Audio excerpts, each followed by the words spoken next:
And we are live. Perfect. Just the final seconds setting us up. Done. Excellent. Wonderful. Okay. I'm back with you, Sveti. Thank you so much for joining us on Easter Monday on this incredibly unprecedented Easter weekend across the world. I don't think any of us thought that we would ever be in a position like this where we're in lockdown over a long weekend and told to stay home to save lives. So thank you so much for spending some of this precious time with us this morning. Thank you. I'm happy to be here. Now, what I'm going to do is I'm actually going to check on my phone and see as comments come through. So if we do have any questions as we're going through, Sveti, I'll be connecting with those and I'll ask you any questions on our audience's behalf. Obviously, Helping the World Sleep Better, a very, very recent group that I pretty much set up just under 2 weeks ago. We're already just shy of 200 members. So globally, this is a hot topic. People are struggling with sleep at the moment. Even if they were struggling before, they're definitely struggling more now. And people are crying out for support on what they can do to help themselves achieve a good quality night's sleep.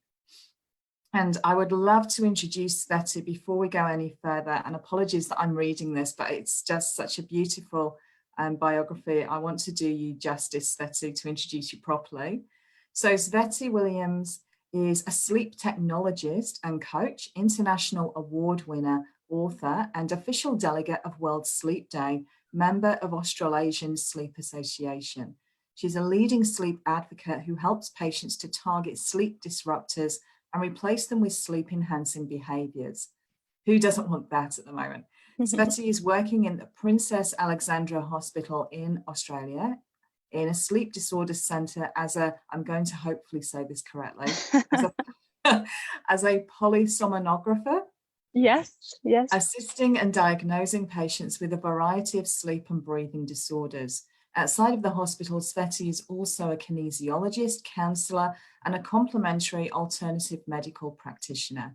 She engages with unconscious psychology to identify and resolve the root causes of insomnia and other symptoms of people's physical and emotional struggles. Sveti helps her patients with a personalised plan and program to work towards overcoming insomnia. And people have described Sveti's work globally as providing a holistic approach to sleep health and experiencing her as an intelligent, genuine, and passionate natural healer. So Sveti, it's my absolute pleasure to welcome you this morning for this very short interview. I'm going to pop into Facebook and just see who we have there watching right now. It's my absolute pleasure to welcome you this morning. Okay, so we have Jane and Michael Taylor watching at the moment. So if you have any questions, Jane or Michael, then please just pop your questions in the chat box below and I'll communicate those to Sveti. So Sveti, before we go into your hints and tips for this morning, I am so intrigued. This is just an amazing, fascinating topic. How did you become fascinated with this topic of sleep? Well, my story started when I couldn't sleep. I was struggling for years with sleepless nights and side effects of sleepless nights. Plus, I was a mom of 2 young children and life was very difficult at the time. I got very sick, I got autoimmune disease, and I went through a lot of hard time with my health. And over time, I began to start looking for solutions. So obviously, pharmacotherapy wasn't for me because when I was taking prescription medication, it was actually making me worse. So I wasn't even responding to the medication for my autoimmune disease. I wasn't responding to sleeping medication. Doctor put me on antidepressant medication. I had a lot of pain in my body. So over time, I decided to drop all of that and go with natural medicine. So I started looking into what can actually help me. So I started studying kinesiology. I've done counseling many years ago, but kinesiology was something that put me onto the path of natural medicine. And then I got interested in holistic approach. So I went into university, I got a degree in complementary medicine. And then after that, I started, well, during my degree, actually, I got interested in sleep and sleep medicine, but obviously sleep medicine that is a natural sleep medicine, but also I went into the science as well, the sleep science. So I did postgraduate in adult sleep science at the university in Western Australia. So, and I also did training with the Woolcock of Medical Woolcock Institute of Medical Research. So I've done some training in sleep medicine just to see the orthodox approach, but also in the complementary medicine, because I have a background in that. So I incorporate basically kinesiology, natural medicine, and sometimes, obviously, you got to look at orthodox medicine as well to see which way you want to go, but also to see where people are at in their journey to getting better sleep. So this is how I got into sleep disorders and working in the hospital as well. Because in hospitals, pretty much diagnoses and therapy for already diagnosed sleep disorders. But my approach that is outside the hospital is all natural and natural medicine for sleep and insomnia specifically. Because insomnia oftentimes is very hard for the doctors to treat, because it takes such personalized approach. It could be could take a while for some people to get back into good sleep. So this is where I come from. I come from natural medicine for sleep. That's incredible. And it's an amazing journey. Thank you so much for sharing your story as well. You're So welcome. obviously a lot of us do this, don't we? We find something that we're struggling with, and then we go, oh, and then we find like a panacea for ourselves, or we find a range of things that are working for us. And then we get so excited. We go, oh my gosh, I need to share this with everybody. And it becomes our passion. And it's obviously something you're extremely passionate about. It comes out in how you share this. So, yeah, well, originally I didn't know I was going to do this, because I fixed my own sleep. And because I've learned so much complementary medicine, not just kinesiology, but other things. So one night I was very, very tired of not sleeping. So I pulled out all of my database, including kinesiology and other modalities that I've learned. I learned hypnosis, I've learned Reiki, I've learned many natural medicine modalities. So I've pulled out all of that, all of my database that I've had, and I put it into a plan. And once it was in the plan, I've done what's in the plan on my body. Basically, I worked on my switching off my head and my body, and I went to sleep that same night. And I slept for about 12 hours. It was like a rebound sleep. And I was in that rebound sleep, sleeping about 10, 12 hours a night for about a month. This is how long it took my body to recover. And wow. we see that a lot in the lab as well. We see rebound REM sleep for people who don't sleep well. They just don't get any REM or deep sleep. And that becomes a problem later. Over time, it becomes a problem. And that's where I wasn't getting REM or deep sleep. And I just, you know how you just suffer so much, you have enough one day and you just go for it. And once I went for it, I started to approach my family members like, hey, I want to try this, because I was fascinated. How can this work? How can it work in one night? Amazing. Fantastic. People started telling me, you got to take it to the public. And that's how it started. I love this. I love this. So Sveti, we only have a short time with you this morning, and thank you for your precious time. If we were to just share a couple of tips, because I'm hoping that we can have you back a couple of times whilst we're in lockdown. Let's hope it's not for too much longer. What are your top 2 or 3 tips that you could share with our audience today that they could try tonight? And somebody who's listened to you and gone, my gosh, if I could do this in one night, what would that mean to me? What would be your top 2 or 3 tips? So obviously it's about switching off not just the head, but the body, not just the body, but the head. Oftentimes people lie in bed thinking that my head is racing, my mind is chatting to me.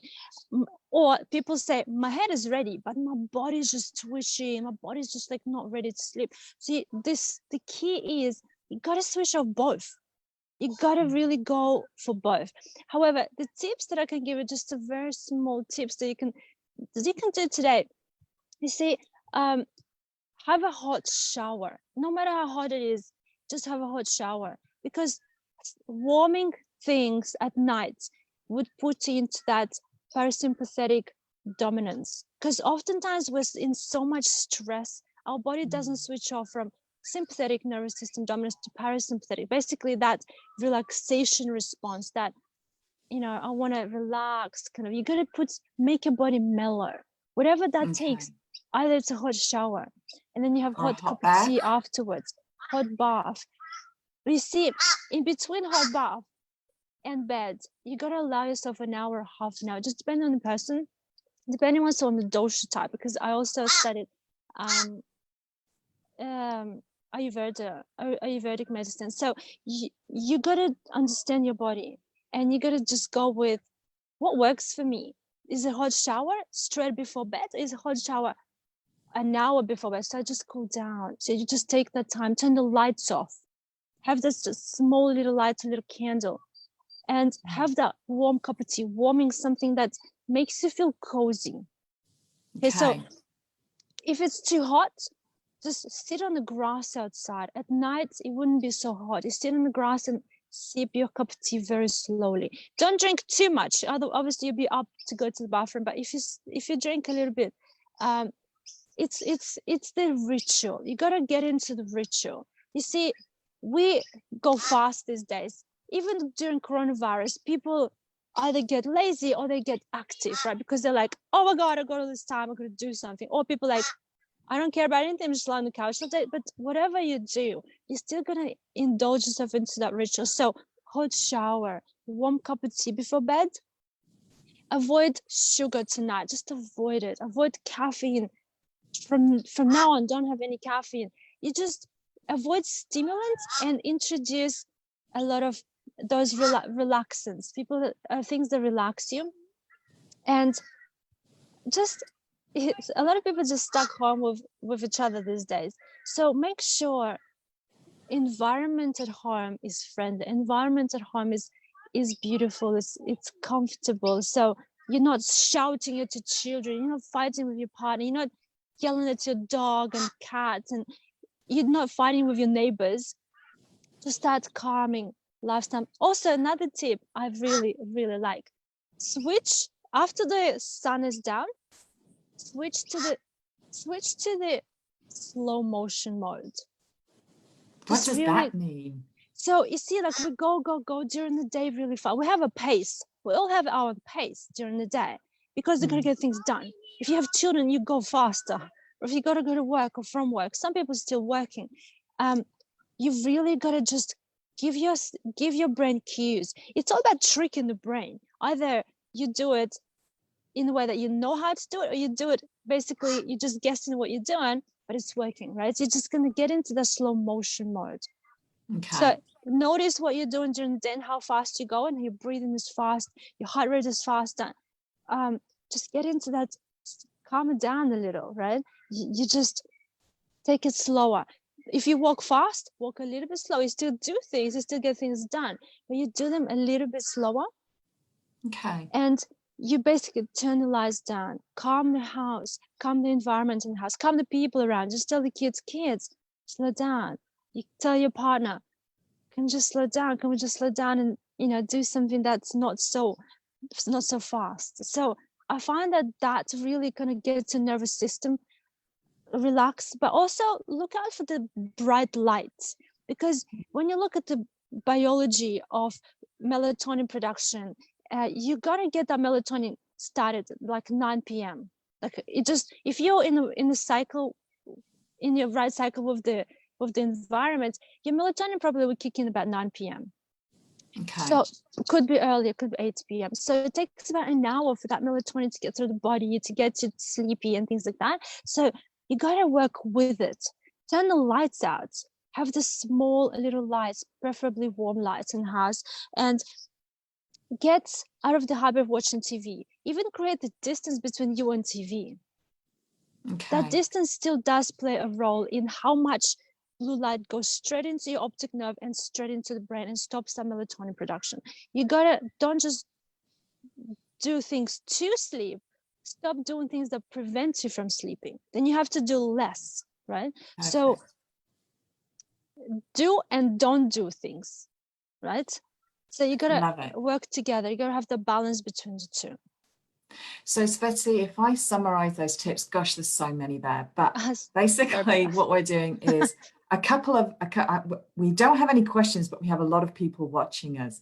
So to summarize the tips, we have a couple of hours before bed, have a hot shower or a hot bath, drink something warm, but not a lot.